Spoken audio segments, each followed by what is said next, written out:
Studies show 78% of people who quietly accept workplace betrayal never recover their confidence, but the other 22%?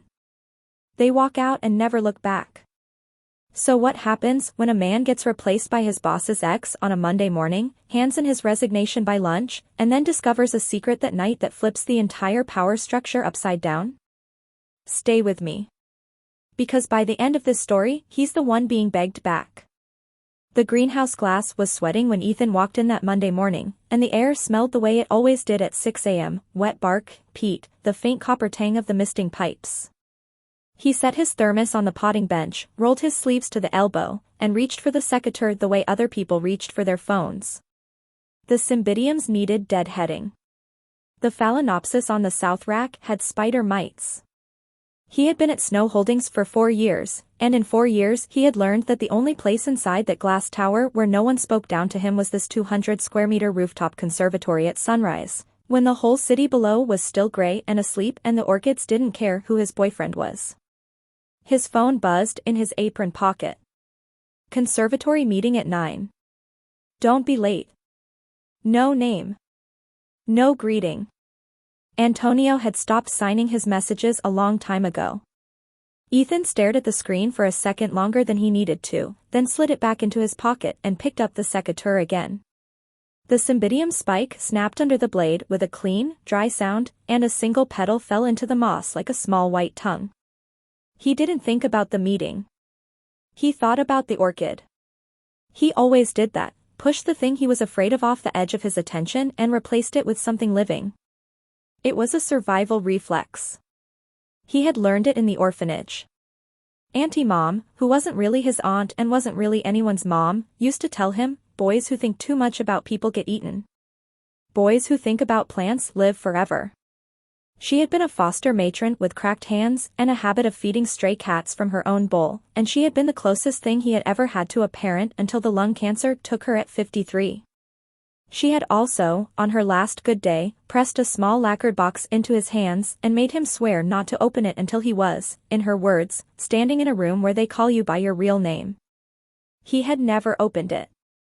The box lived in the bottom drawer of his apartment dresser, under his winter socks, and he had stopped noticing it the way you stop noticing the smell of your own home.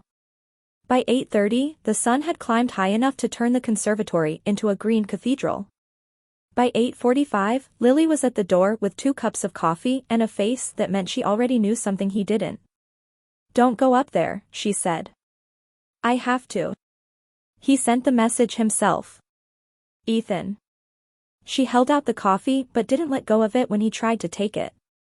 "Joanne's back." The silence that followed wasn't a dramatic silence. It was the small, domestic kind, the kind where you hear the misters click on, and the drip of condensation off a glass pane, and your own swallow before you speak. "From Milan?" "From Milan. With luggage." She came in through the executive elevator at 7. Mr. John saw her hugging him in the lobby. He was wearing the watch. The watch. Ethan didn't ask which one. There was only one watch that mattered between them, the one Antonio had worn the night he had walked Ethan home in the rain 3 years ago and said, very quietly, on the doorstep, "I think I want to know what your life smells like every morning." He had not worn it again after Joanne moved to Italy. He kept it in a velvet case on the dresser, beside the photographs of his mother. Ethan had assumed, the way you assume your own bones, that it was a memorial object. A thing belonging to a closed chapter. "He's wearing it," Lily said again, gentler. "I'm sorry.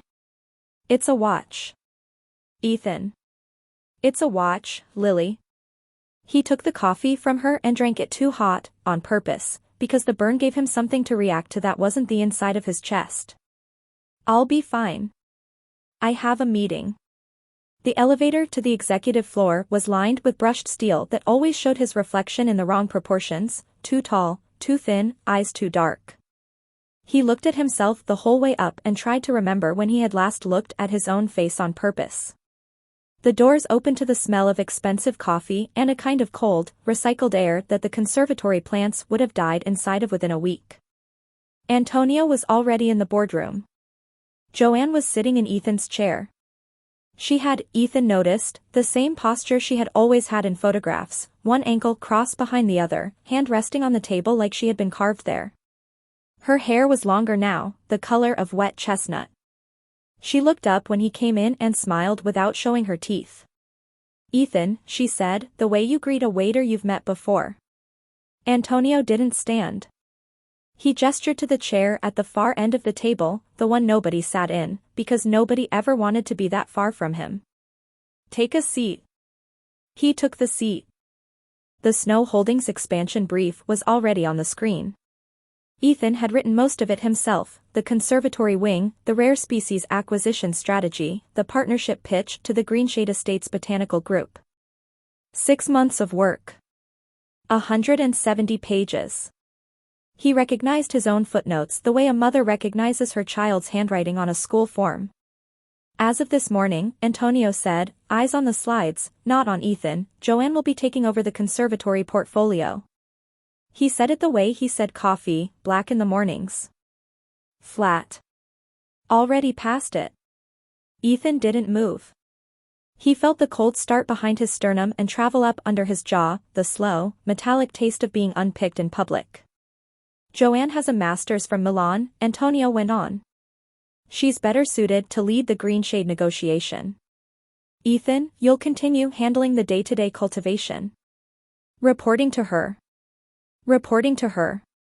Joanne smiled at him from across the table, soft and sympathetic, the way you smile at a dog whose owner has just been arrested. "I'm so excited to work with you," she said. "I've heard wonderful things about your little garden up there." Little garden. He had built that conservatory from a concrete slab.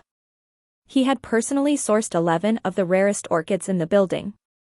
He had, 2 winters ago, slept on the bench beside a sick bulbophyllum for 4 nights running because the heating system had failed and Antonio had been on a yacht in Croatia and there was no one else who would do it. Little garden. He didn't speak. He looked at Antonio, just once, to see if the man would meet his eyes. Antonio did not.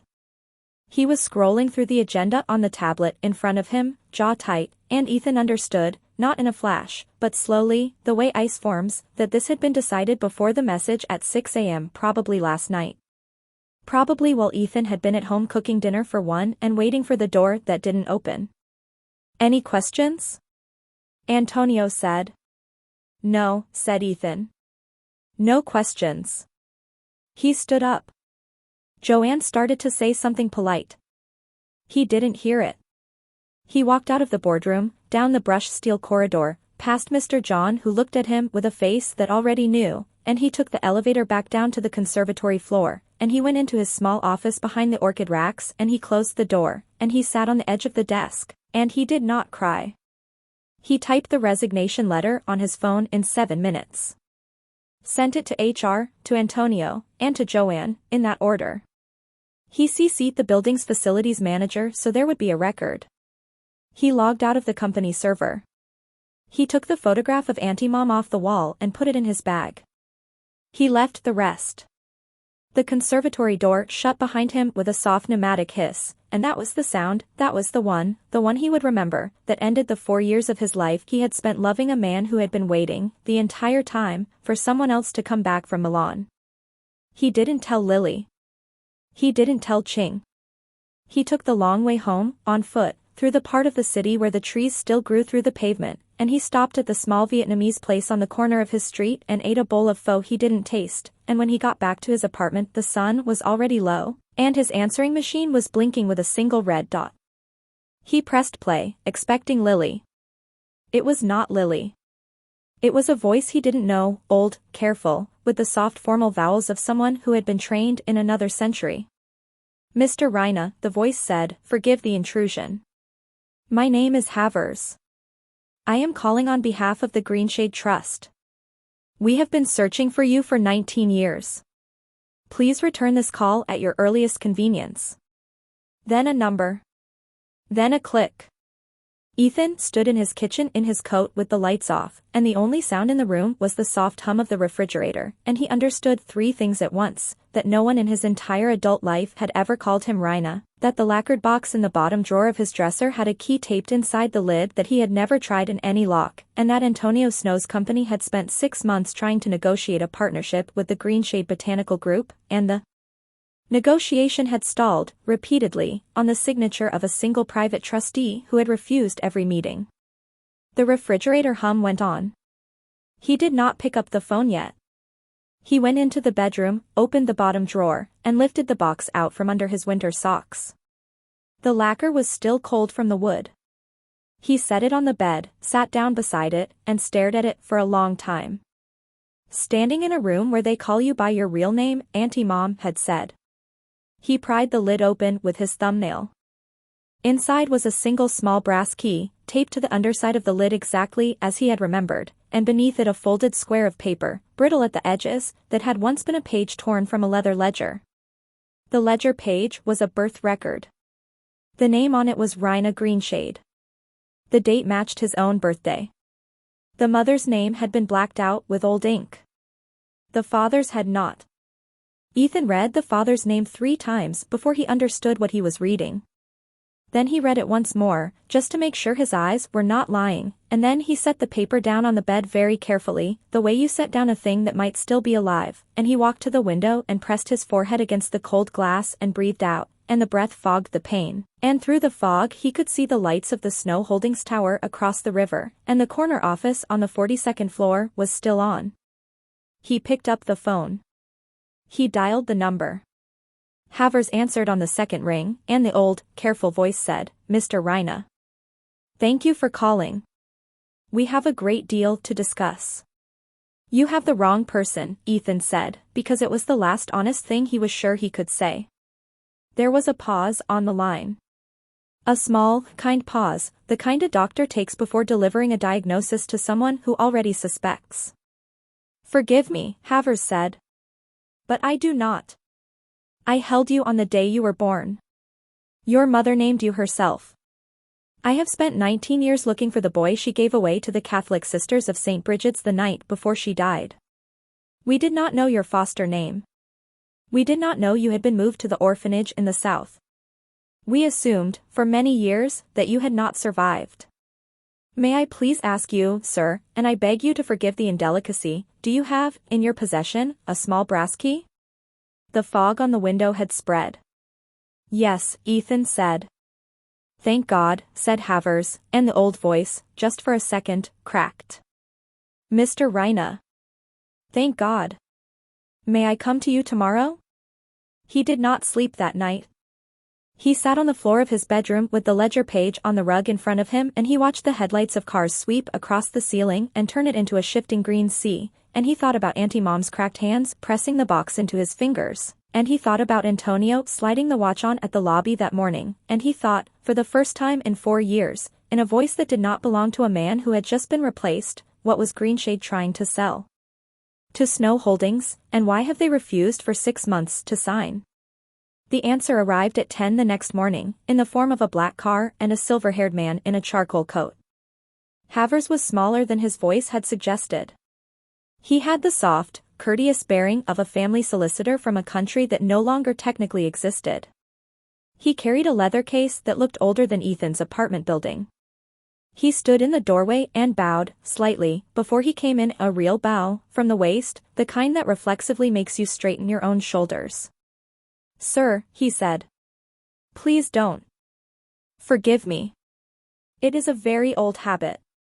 He laid the contents of the case on Ethan's small kitchen table, one document at a time, and the kitchen filled with the quiet, dry rustle of paper that had been kept in a vault for 2 decades. There were land deeds. There were the original incorporation papers of the Greenshade Estates Botanical Group, stamped 1894, signed by a great-grandfather Ethan had not known he had. There was a trust schedule listing a controlling interest of 68% in the company, held for a single beneficiary, the beneficiary's name redacted on every copy except the original, Rhina Havers Greenshade, infant, mother deceased, father unknown to court at time of filing. There was, finally, a smaller envelope, sealed in old red wax. "This," Havers said, very gently, "your mother wrote on the night she was hospitalized. She made me swear I would not open it until I had found you. I have not opened it. Ethan did not open it either. Not yet. He set it aside, on the chair beside him, and he asked the question he had been turning in his mouth all night. What does Snow Holdings want from Greenshade? Havers looked, for the first time, faintly surprised. You know of the negotiation? I worked on the proposal. Ah. He folded his hands. Then you know more than I do about what they wish to acquire. From our side, it is simple. They wish to license the cultivation rights to the Paphiopedilum imperator, the so-called emperor's slipper. There are 17 surviving specimens in the world, and the trust holds 12 of them.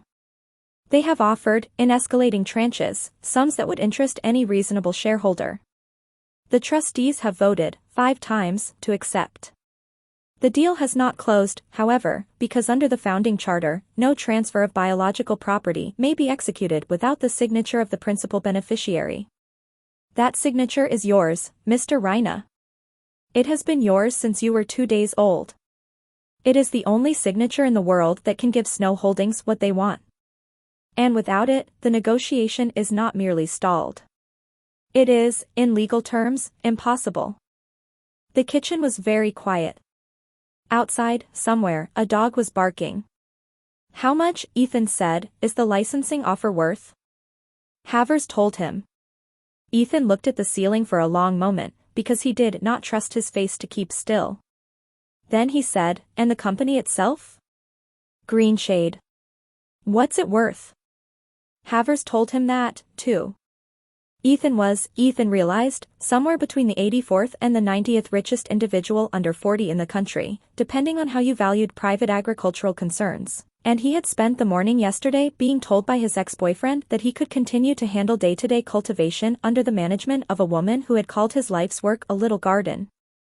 He laughed. It surprised him. It surprised Havers more. It was a short, dry, single laugh, the kind of sound a man makes when he has just been hit very hard in the chest and discovered, against expectation, that he can still breathe. Mr. Havers, he said. I'd like to come to the office. Today, if possible. I'd like to meet the trustees. And I'd like to read every word of the Snow Holdings proposal from your side of the table. Of course. And, Mr. Havers. He picked up the small wax-sealed envelope from the chair. He did not open it. He held it the way you hold a bird that is not yet ready to fly. Please don't tell anyone I exist yet. Not the trustees. Not the press. Not anyone. As you wish, sir. And the signature. The one Snow Holdings has been waiting for. Yes? Tell them, Ethan said, that the principal beneficiary has been located, and that he is reviewing the proposal personally. Tell them he will give his decision in 2 weeks. At a board meeting. In their building. Tell them he has one condition before he will sign. Havers waited. Tell them, Ethan said, that he will only meet with the CEO. He spent the next 11 days inside a quiet life that did not look quiet from the outside. He did not return Lily's calls until the 3rd evening, and when he did he told her only that he had quit, that he was fine, and that he would see her soon. He did not call Ching at all, and Ching, predictably, called him 8 times in 2 days and left voicemails that grew progressively more theatrical, ending with one that said, "If you are dead I am going to bury you in your stupid orchid soil and then I am going to kill myself out of spite. Please call me back, you dramatic son of a fern." Ethan smiled when he heard it. He saved it. He did not call back. He met the trustees in a paneled room above a private library on the river. They were 6 elderly people with the faces of professors and the eyes of hawks, and they had not, Havers had warned him, ever seen a photograph of him. When he walked in they did not stand up.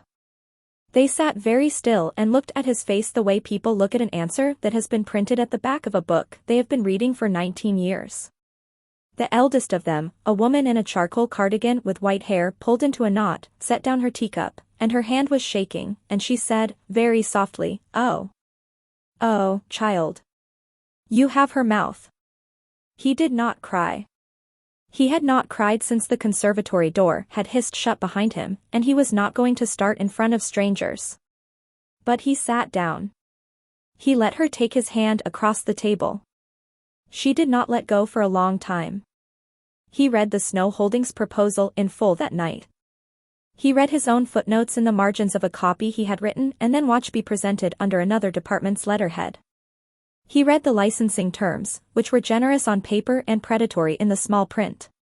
He read the appendix, which laid out, in very neat columns, the projected revenue Snow Holdings expected to earn in the first 5 years from the Emperor's slipper rights. The number had 9 zeros in it. He understood, then, why Antonio had needed the negotiation to close before the year ended. The Snow Holdings annual report was due in February. The slipper licensing had been booked into the projected earnings already. If it failed to close, the company's stock would drop 14% on the morning of release, and the Snow family, who had famously, for years ago, taken a private debt position to fund the Asian expansion, would be in technical default on 3 separate covenants. Antonio had, Ethan realized, never just wanted the orchid. He had needed it. And he had brought Joanne back from Milan to close it, because Joanne's mother sat on the European board of a sister botanical society, and Joanne had access to relationships Ethan did not, and Antonio had calculated, in the cold accountant's part of him that Ethan had always pretended did not exist, that the version of his life that included Ethan was no longer the version that would let him survive February. It was almost, Ethan thought, a flattering calculation. The man had not stopped loving him out of cruelty. He had stopped loving him out of arithmetic. He found that this hurt less than he had expected. On the 8th day, he opened his mother's letter. He was alone in his apartment, in the early hours, with a glass of water on the table and the lights off except for a single small lamp. The wax cracked under his thumb. The paper inside was a single page. Written in a hand he did not recognize, but that his own bones, somehow, did. He read it once, slowly, and then he folded it, and then he sat for a long time with his hand over his mouth, because his mother had written in her last hours not about money, and not about the company, and not about her grief, but about a particular orchid she had loved as a girl, a Paphiopedilum with a yellow lip and a faint smell of old honey, and she had asked him, whoever he became, to please look after the slow-living things, because the world was full of fast people who would not. He folded the letter into the breast pocket of his jacket. He kept it there. On the 9th day, Joanne called him. He let it ring 3 times before he answered. Ethan, she said brightly, the way she had said it in the boardroom. Sweetheart. We need to talk. Do we? There's been it's a misunderstanding, really. Antonio and I have been going through the Greenshade file, and we've hit a small administrative snag. The trust is asking for a meeting with the CEO. Apparently, the new beneficiary, they've found him, can you imagine, after all these years, has a personal condition. She laughed. The laugh was bright and forced, and Ethan listened to it the way you listen to a dog that is pretending not to be afraid. Antonio thought, given your background in the conservation community, you might know who this person is. We just need a name. A point of contact. Anything, really. Why are you calling me, Joanne? Because Antonio doesn't want to. The honesty of it surprised him. He found he respected her, briefly, for it. I don't know who he is, Ethan said. Are you sure? I'm sure. Ethan. Her voice dropped half an octave into the register people use when they think they are about to be conciliatory. You should know. Antonio he hasn't been himself this week. He misses you. He says it constantly. I think, if you came back, even just to consult, just to help us close this one file. Goodbye, Joanne. He hung up. He sat in the dark for a long time after that, and he understood that the most satisfying thing about the next 5 days was going to be the silence in which they unfolded. He did not want a confrontation. He did not want a scene. He wanted, simply, to walk into the room. He spent the remaining days quietly. He had Havers prepare 3 documents, sealed and notarized, and he had them couriered to the Snow Holdings legal department on the morning of the meeting. He had his suit altered. He visited the conservatory once, after hours, with Lily's keycard, and he checked on the bulbophyllum he had nursed through the winter 2 years ago, and he found that no one had been watering it correctly, and he watered it himself, and he left a small handwritten note on the bench for whoever would inherit the room. The note said only, "The south rack needs a fan after sunset, otherwise the leaves will rot from the base." He did not sign anything else. On the morning of the meeting, he wore charcoal. He took a black car, because Havers had insisted, and the car smelled of old leather and of faint, unplaceable cologne that Havers explained had been his mother's favorite. She wore it on occasions she considered important, Havers said. "I had a small bottle made up for you. Forgive the sentiment." "It's not sentiment," Ethan said. He turned his face to the window. "Thank you." The Snow Holdings lobby was the same lobby. The marble was the same marble. The receptionist who had said good morning to him for 4 years looked up, recognized him, started to smile, then saw the suit and the silver-haired man behind him and the second man behind Havers, one of the trustees, the one in the charcoal cardigan, who had insisted on coming, and her smile faltered into something more like a curtsy. She picked up the phone. Her hand was unsteady on the receiver. The elevator ride was 42 floors. Ethan watched his reflection in the brushed steel and noticed, for the first time in years, that he liked it. The proportions had not changed. The lighting had. The boardroom was full when he walked in. Antonio was at the head of the table. Joanne was at his right. The Snow Holdings legal team was arrayed down the long edge, 6 of them, each with the same leather folder. The greenshade chair across from Antonio was empty. There was a nameplate on it. The nameplate said Rina Greenshade. Antonio looked up. He was, Ethan saw, very tired. He had not slept well. The watch was on his wrist again, the watch, and the cuff of his shirt was slightly crooked, in the way it always was when he had dressed himself in a hurry without his usual help. His eyes met Ethan's, and for a long second, Antonio did not understand what he was seeing. The name on the chair did not connect to the man in the doorway. The man in the doorway was, in his head, still the boy who had cooked him pasta on Tuesdays. Then it connected. The color left his face slowly, from the temples down. It was not a dramatic thing. It was the color of a man who has just understood, in a single second, the entire arithmetic of his last 6 months of decisions. "Ethan," he said. "Mr. Snow," said Ethan. He walked to the empty chair. He did not look at Joanne. He sat. Havers sat at his right. The trustee with the white knot sat at his left. The legal team across the table moved their papers around, very quietly, the way pigeons shift their feet on a wire. "Mr. Snow," Havers said, opening the leather case in front of him.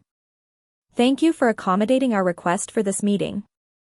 I would like to introduce, on behalf of the Greenshade Estates Botanical Group, our principal beneficiary, Mr. Rina Havers Greenshade. Mr. Greenshade has personally reviewed your acquisition proposal, and he has authorized me to present his response." Antonio was not looking at Havers. He was looking at Ethan. "Ethan. Please proceed, Mr. Havers." "Ethan." "Antonio." Ethan finally turned his head. He looked at his ex the way he had once, 4 years ago, looked at a sick orchid, with attention, and with patience, and without any particular tenderness at all. "We're here on business. Please let Mr. Havers continue." The room was so quiet Ethan could hear the building's air system. Joanne was gripping the edge of the table. One of the legal team coughed, and immediately looked sorry. Havers proceeded. He read the trust's response into the record. 2 weeks ago, he said, the Greenshade trustees had unanimously voted to reject the Snow Holdings licensing offer. The trust had also voted, separately, to terminate any informal discussions that had taken place between Snow Holdings personnel and the European Sister Society regarding Greenshade biological assets. He laid the relevant documents on the table. Joanne went very pale. In addition, Havers continued, it has come to the Trust's attention that in the period during which Mr. Snow's company was preparing its proposal, 6 months of internal Snow Holdings cultivation strategy, conservatory development work, and rare species sourcing was performed by Mr. Greenshade in his prior capacity at this firm, a capacity, I might add, undertaken under his foster name and without any disclosure of his beneficial ownership of the very assets being negotiated.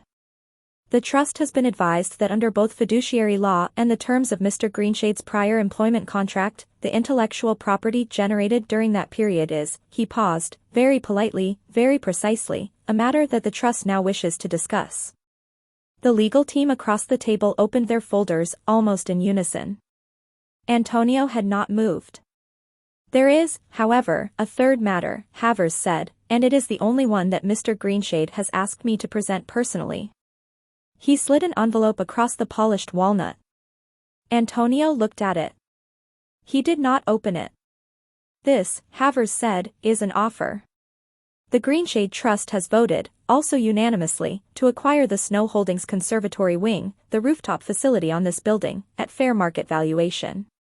Mr. Greenshade has indicated that in the event your board accepts this offer, he is willing to permit a controlled, limited-term licensing of 3 of the 17 Emperor's Slipper specimens to Snow Holdings, at a rate sufficient to allow your firm to meet its February covenants. The conservatory transfer is non-negotiable. The licensing is contingent on the transfer. The terms are in the envelope. Antonio, finally, looked down. He looked at the envelope for a long time. Joanne said, Antonio. He raised one hand. She stopped. He picked up the envelope. He did not open it. He set it back down, very carefully, parallel to the edge of the table. He looked at Ethan. You could have told me, he said. His voice was hoarse. At any point in 4 years, you could have told me. I didn't know. You. Antonio. Ethan said his name once, and only once, and it was the last time he ever said it without the title. I didn't know. I found out the day I quit. The same afternoon you put Joanne in my chair and called my work day-to-day cultivation, a man named Havers left a message on my answering machine and called me by a name I had never heard. I didn't know. I had no plan. I had no leverage. I had nothing but a box from the woman who raised me and a key I had never used. I want you to understand that, because I want you to understand that nothing I'm doing in this room today is revenge. I don't have that much energy left for you. Antonio's mouth worked. He did not speak. The conservatory, Ethan said, is mine because it should be mine. I built it. The licensing terms are generous because the trust is, against my recommendation, generous. The covenants will be met. Your stock will not crash in February. Your family will not be embarrassed. You will keep your name, your tower, and your watch. He paused. You will not keep me. Joanne made a small sound. Ethan did not turn. My signature, he said, is on the table. Mr. Havers will explain the conditions. I will not be returning to this building after today. Mr. Havers will be your point of contact on all Greenshade matters, and after February, Mr. Havers will be transitioning that role to a younger trustee, because I will be handling the cultivation myself, on the trust's own grounds, in a part of the country that does not have an executive elevator. Do you have any questions, Mr. Snow? There was a long silence. No, Antonio said. No questions. Good. Ethan stood up. The trustee with the white knot stood up beside him. Havers stood up at his right. Together they walked out of the boardroom, and the brushed steel corridor, and the elevator that smelled of recycled air, and they did not stop walking until they were back on the street, where the morning had warmed and the air smelled like wet pavement and the city's first leaves of autumn. The black car was waiting. Ethan did not get into it yet. He stood for a moment on the curb and breathed. Havers, beside him, said, very softly, "Are you all right, sir?" "I think so." It was very well done. It was very quiet. That, Havers said, is what was well done about it. Antonio called him 41 times in the next 3 weeks. Ethan did not answer any of them. He let the voicemails accumulate, unheard, in a folder he did not open. On the 4th week, the calls began to come at strange hours, 3 a.m., 5 a.m., once at noon from a number Ethan did not recognize, and Lily, who had become Ethan's quiet bridge to that old world, told him over coffee one Saturday that Antonio had been seen leaving his office at 2 in the morning for the last 15 days running, and that Joanne had moved out of the executive apartment, and that the rumor in the company was that the engagement, which no one had known had been formed, had been ended, again, and possibly for the last time. Ethan listened. He did not comment. "He's not eating," Lily said. "Ching saw him at that ramen place last week. He looked terrible." "Lily. I'm just telling you. Don't." He poured her more coffee. "I don't need to know. You don't even want to." "I don't want to." She looked at him for a long time, and then her face did the soft, confused thing it did when she was about to say something true. "You're different," she said. You're not harder. You're not waiting for anything." He thought about that for a second. "No," he said. "I'm not." The Greenshade grounds were 2.5 hours north of the city, in a valley where the river ran shallow and the morning fog held on the hills until almost 10. The principal house had 31 rooms, most of which Ethan closed off and did not use. He kept 3, a small bedroom on the east side, a kitchen with a wood stove, and a long, low conservatory at the back of the property that had been built by his great-grandfather and was, when he first walked into it, the most beautiful room he had ever stood inside. He spent the first month repairing the misting system. In the second month, the trustees brought in the 12 Emperor's slippers from the climate-controlled vault, and Ethan transferred them, by hand, into the conservatory's southern bay. They were very small, the specimens. They were not impressive to look at. They had a faint, unmistakable smell of old honey, and when he put his face close to the one his mother had described in her letter, he could imagine, very clearly, a girl of 9 pressing her nose to the same plant in the same greenhouse and falling in love with the slow, living thing of it. In the third month, Ching came up to visit, with Lily, and they brought a casserole and a bottle of wine and a small pot containing what Ching insisted was a rare cactus from a flea market in the city and what Ethan, gently, identified as a perfectly ordinary supermarket succulent that had been overwatered to the point of root rot. Ching wept theatrically into his casserole. Lily laughed until she snorted wine out of her nose. Ethan made tea on the wood stove and sat between them on the porch and listened to the dusk insects start up in the long grass, and he understood, somewhere under his ribs, that this was what survival felt like when it was finished. Not loud. Not avenging. Just 3 friends on a porch in the evening, and a pot of tea, and a small succulent that he was probably, against his better judgment, going to try to save. Auntie Mom's photograph was on the kitchen wall now, between the window and the door. He passed it every morning when he made coffee. He did not, generally, speak to it. He was not the kind of man who spoke to photographs. But on the morning the first Emperor's slipper bloomed, which happened in late November, on a cold, clear day with frost still on the conservatory glass, he did stop in front of the photograph for a long second on his way out to the conservatory, and he set his hand on the frame, very lightly, and he said only, "It's a good morning," and he meant it, and he went outside. The conservatory was warm. The frost on the south-facing pane was melting in slow, vertical streaks. The honey smell was stronger than usual. He found the bloom on the third specimen along the southern bay, a single yellow lip, exactly as his mother had described, fully open, very small, very perfect, swaying just slightly in the warm air from the misting fan he had installed himself. He looked at it for a long time. He did not photograph it. He did not text anyone. He just looked. Then, because the cymbidiums on the east rack needed deadheading, and because the bulbophyllum he had brought with him from the tower needed its weekly rotation, he picked up the secateur from the bench and he got to work, and the morning went on, and the frost kept melting, and somewhere 2.5 hours south of him a man in a charcoal coat with a watch on his wrist was, possibly, still trying to call a number that no longer rang on any phone Ethan owned. Ethan did not think about him. He thought about the orchid. He always did that.